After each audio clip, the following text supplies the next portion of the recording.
Hello, I'm Razan, and this presentation is going to be about the vascular supply of the kidney and its segments.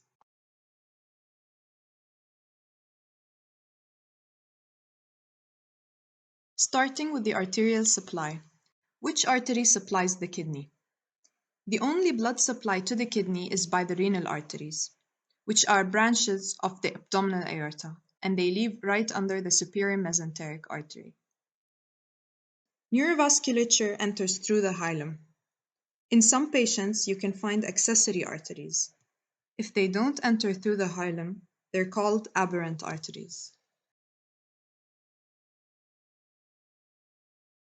The renal artery divides into an anterior and posterior division, which gives off the segmental arteries, which we'll talk about later.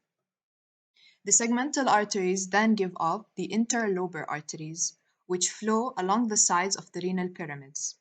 They then divide into the arcuate arteries, which continue as the cortical radiate arteries or the interlobular arteries. Keep in mind that the renal artery branches are anatomical end arteries. So in any case of obstruction or trauma, it leads to ischemia in the region of the renal parenchyma.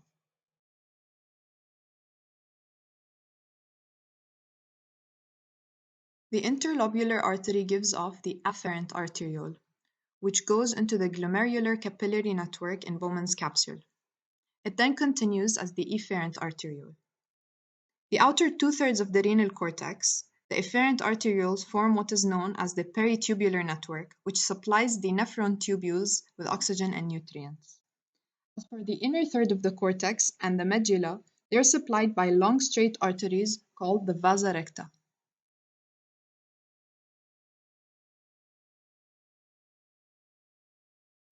The segmental arteries are branches of the anterior and posterior division of the renal artery. 75% of the supply comes from the anterior division, and it gives off four segmental arteries: the apical, the anterior superior, anterior inferior, and the inferior branch. The posterior one only supplies the posterior region, giving off one branch. The avascular plane of the kidney, or the line of Brodel, is an imaginary line along the lateral and slightly posterior border of the kidney. It's an important access route for both open and endoscopic surgical access of the kidney, as it minimizes the risk of damage to major arterial branches.